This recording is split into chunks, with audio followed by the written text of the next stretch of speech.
Empty polling stations and voter apathy in Egypt on the final day of a parliamentary election. Some candidates also staged a boycott. Egyptians haven't had a legislature since 2012. Will this election result in an unbalanced parliament? This is Inside Story.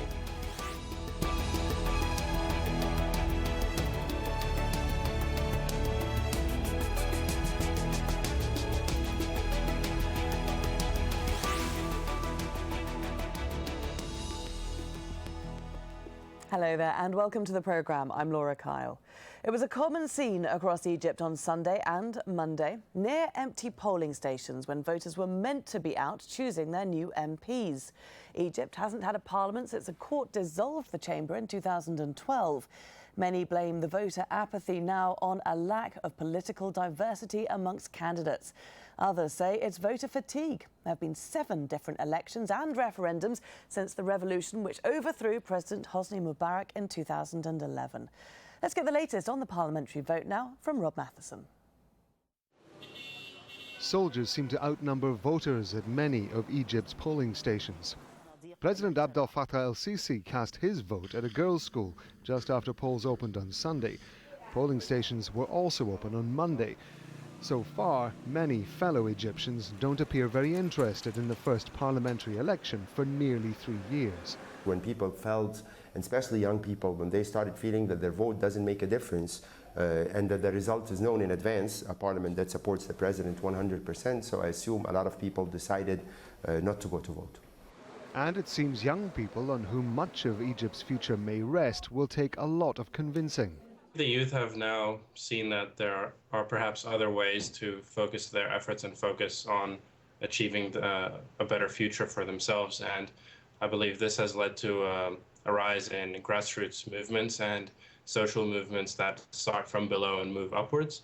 And this is mainly because the youth have seen that the political system won't necessarily work with them. Many believe nothing will change and that almost all the MPs who are elected will support the government of President Sisi. That lack of enthusiasm is frustrating for those who do want to vote. This parliament is the most important one to be elected in Egypt, because they will be tasked with passing many legislations and we will have to figure out why the country doesn't seem to be moving forward. Egypt has been without a parliament since the government of deposed President Mohamed Morsi 3 years ago. Parliament was dissolved after a court ruled the election to the lower chamber was against the constitution. Following the coup against Morsi, the military secured support from other political parties by promising to hold a parliamentary election within months. It's actually taken around 2 years, partly because of an election law dispute. Now some Egyptians are determined to take part. This is my first time taking part in an election. I want to see whether or not Suez will improve after the election because we have unemployment, health issues and other problems. President Sisi is criticized for cracking down on his opponents. He's described this election as a milestone on the army's roadmap to democracy. It seems many Egyptians don't agree. Rob Matheson for Inside Story.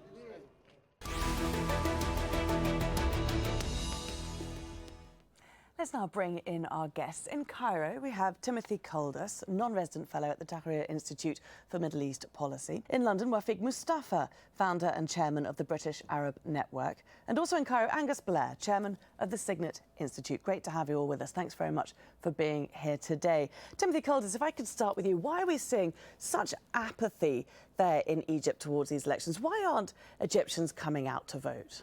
Well, I think there are a number of factors that affect turnout right now and the lower numbers that we're seeing. One mentioned in your report is fatigue. We've had several elections in the past few years, and people haven't seen those elections deliver any significant improvements in their quality of life.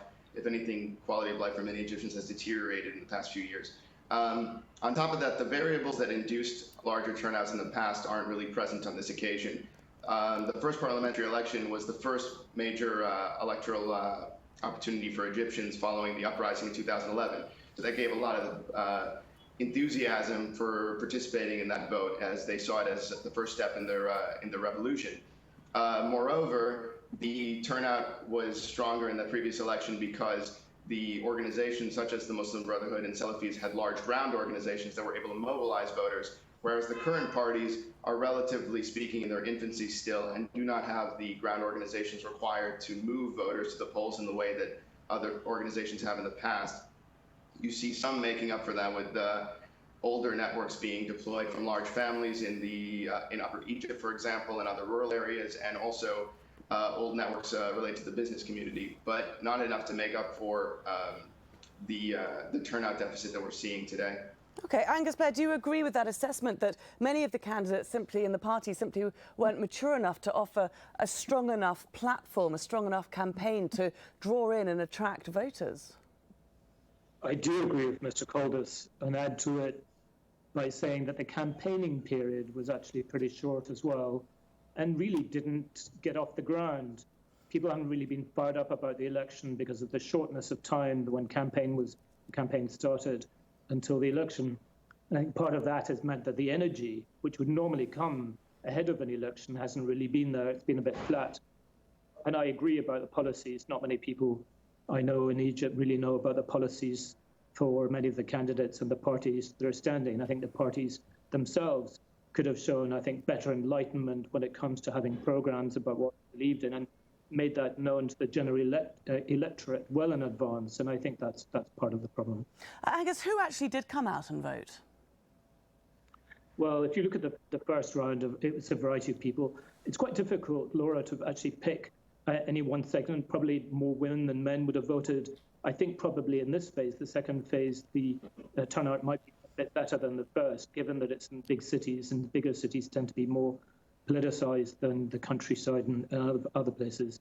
And I think some of the reports that we're seeing from the media today show that there's a tendency for more women than men to go and vote. Younger people, I agree again with Mr. Caldas, haven't really been going out to vote because they're busy getting on with their lives and getting on working. They've withdrawn a bit from the party politic. So in essence, really older voters rather than younger voters. Wafiq, there in London, I mean, we saw such huge contrast this time round to that first election that was held after Mubarak's ouster. Where has that huge enthusiasm, especially amongst the young people, gone? The young people who led the uprising 2011 are very, very disappointed.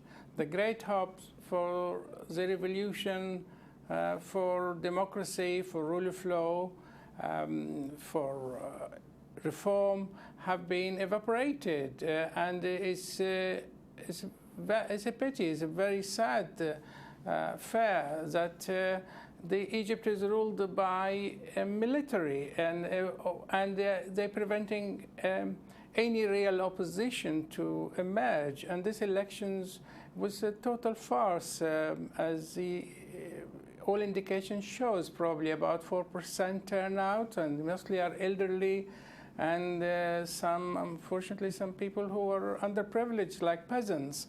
And it's very, very sad. This youth and working class and middle class people have boycotted these elections because the country is really run like virtually a military dictatorship in every sense, where the opposition is excluded.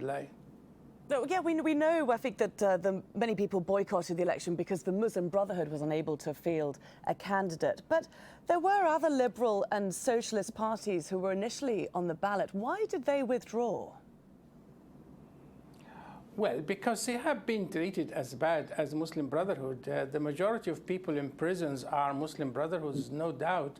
But liberals and some leftists have been excluded or been imprisoned. We know some people have been arrested recently, that the Secretary General of United Nations have to interfere.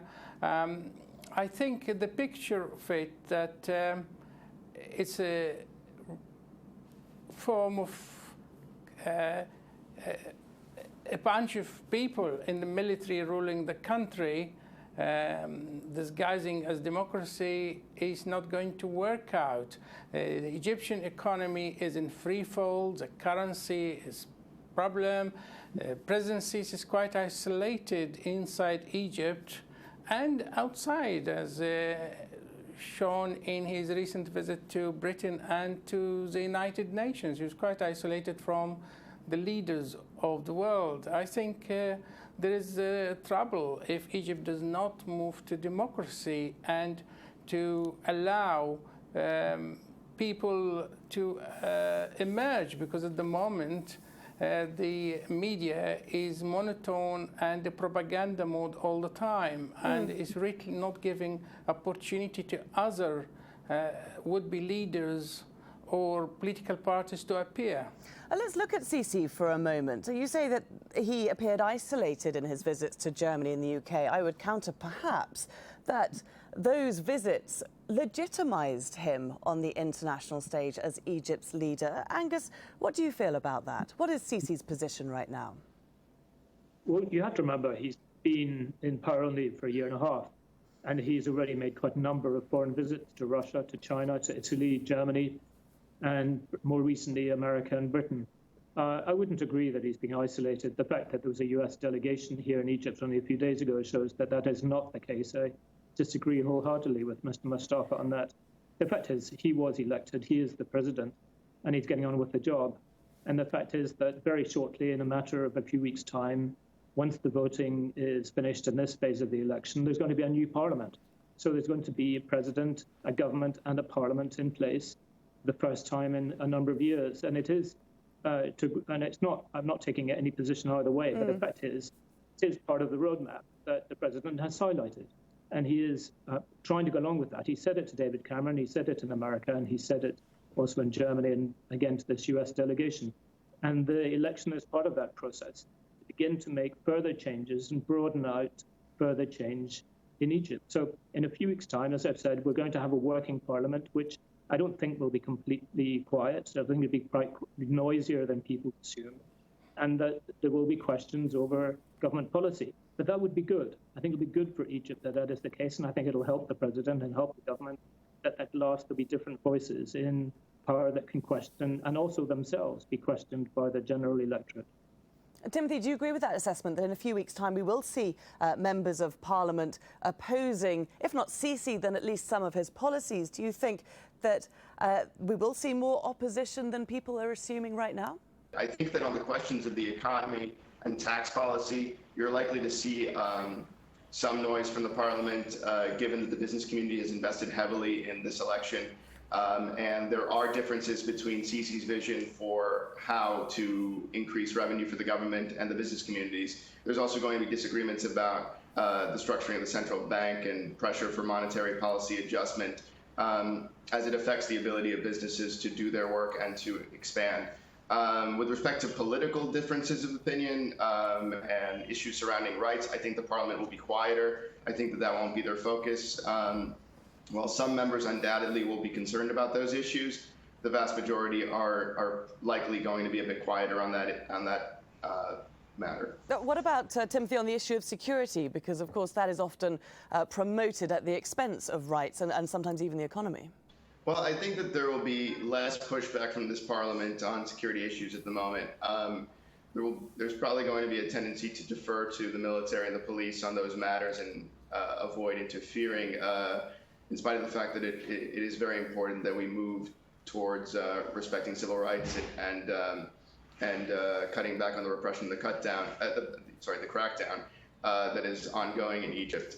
Certainly there are members of the business community who are also worried that the police at times use tools of repression that affect even them. And of course, with the case of Salah Diab, where he was arrested in a dawn raid on his home, that elicited a lot of pushback even from the business community that has been quite supportive of the government. But I would also add that one of the things that's going to deter the parliament from pushing too hard against the president is Sisi's implicit threat in considering amending the prerogatives of the parliament and weakening its power in the Constitution, as he claimed that the Constitution initially was written with so-called good intentions, but that those good intentions may not be a practical model for governing Egypt at this time. So in that, he implies that if the parliament is too difficult for him to handle, he might then move to amend its powers and weaken them. I'm sure that's going to be in the back of the minds of many of the parliamentarians as they take their seats. Absolutely. Wafiq, I could see you shaking your head there at the suggestion that there would be any opposition in this new parliament. And I suppose, as Timothy says, if the threat hangs over them that their powers will be weakened, then that is the case. Well, yes, it's basically what we see in these elections, where 95% of Egyptians did not show up, that people were forced to choose between Sisi's men and all the Mubarak people to put in power. I think people are not fools. It's very, very difficult, because I don't think the Sisi or people around him acknowledge there is a problem. Problem of being isolated inside, using security or terrorism as a pretext to destroy his opponents is very clear, and it's actually it's quite obvious. It's not just Muslim Brotherhood; it's liberals, and he's creating a huge vacuum inside the country. Which is going to haunt him. Particularly, Egyptian economy is faltering down all the time. It's only about 16 billions in the coffers at the moment, and about 2.5 billions are Egyptian money, and the rest are in form of loans. Angus, what do you think? Plus the fact. Yes, sorry, go on. Plus the fact, Egypt over the last 5 years have had 7 prime ministers. How country could be stable having 7 prime ministers?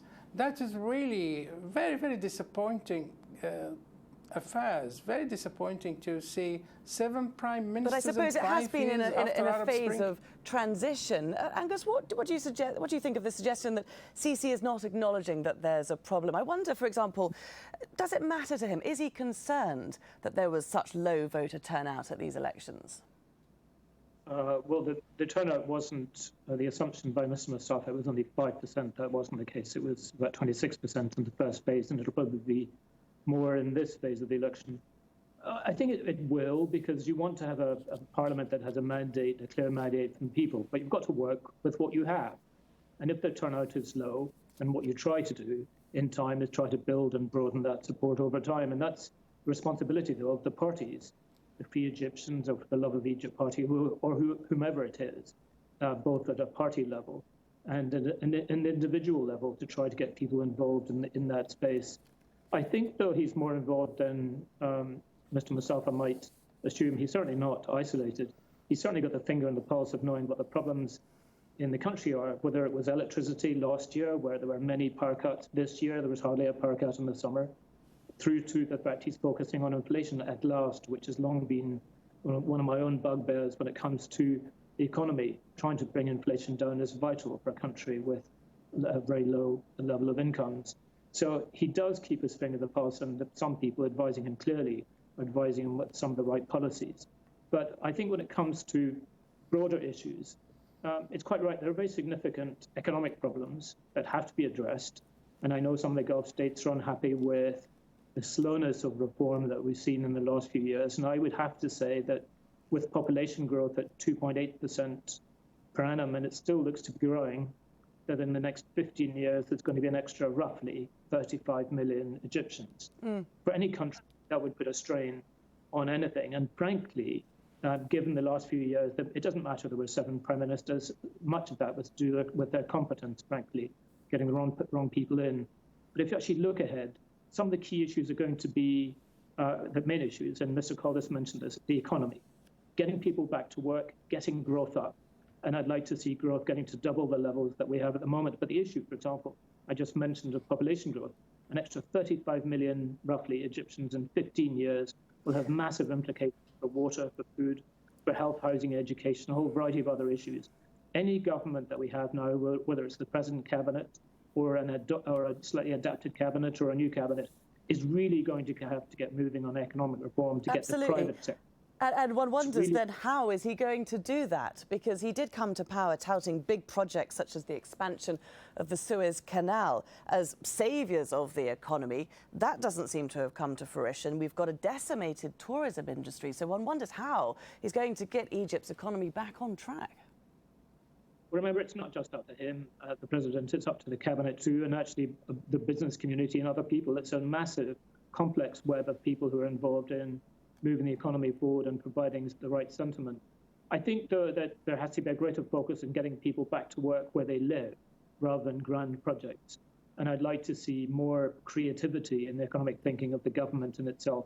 And it doesn't have to come from the president. It has to come, I think, in the main also from whoever is in the cabinet. I'd like to see more creative thinking that can be done in the restrictions that they have, the monetary restrictions, the budgetary restrictions that Egypt has.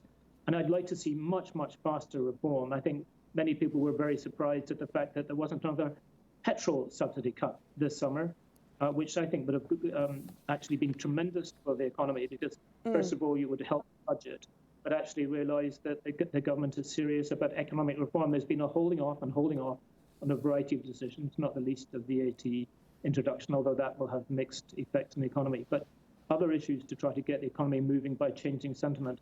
And I think that's where I agree with Caldas. Like, Parliament will focus on trying to get the economy moving as quickly as possible. Well, I think, do people still see Sisi as the man who can improve their quality of life? They're not perhaps so concerned about voting for a parliament. They look to him as the strong man at the helm. The short answer is no. All the indications show that he really has not delivered anything from projects like Suez Canal. Tourism industry is more or less gone to a halt, and the economy is faltering. Unemployment is very, very high. Young people cannot find jobs. There's a huge corruption. There's a huge cover-up.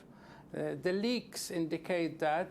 I think it's a great disappointment for everybody, for 95% of people not to turn up for elections. I think he's really got to be more inclusive, because excluding and demonizing opponents, where Muslim Brotherhood or liberals, is going to cause further problems for Egypt. And I think Egypt is really in a very difficult domestic situation. OK. Angus, in contrast to that, Sisi's calling this election a milestone for democracy. Is it?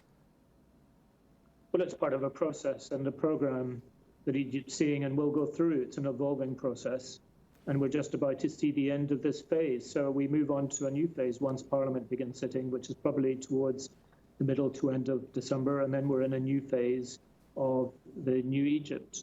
And I think that that's where we can then come back and then debate about how Parliament is progressing in terms of how it takes its responsibilities, what are they focusing on, and what's going to happen, and hopefully much more focus on the economy, as I mentioned, to get people back to work as quickly as possible. Well, Fik, do you have any hope for the future then with this new parliament, that the economy can get back on track, that Egypt can get back on track? Well, the parliament is, in my view, and looking at the candidates, is a rubber stamp parliament where the biggest group are controlled by a former military intelligence general.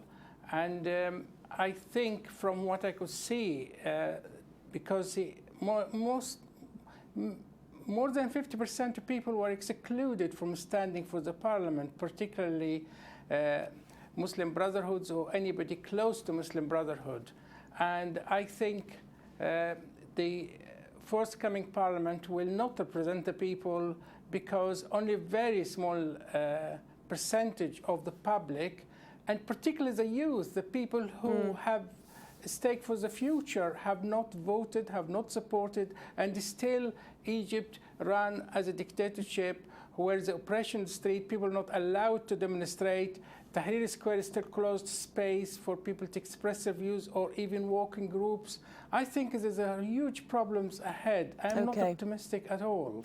OK, well, on that note, we will have to leave the discussion there for today. Thank you very much to all our guests for joining us. Timothy Caldas, Wafiq Mustafa and Angus Blair. And thank you too very much for watching. Do leave us your comments on the programme page of our website, that's aljazeera.com. And you can also post your views on facebook.com/AJ Inside Story. From me and the whole team here, bye for now.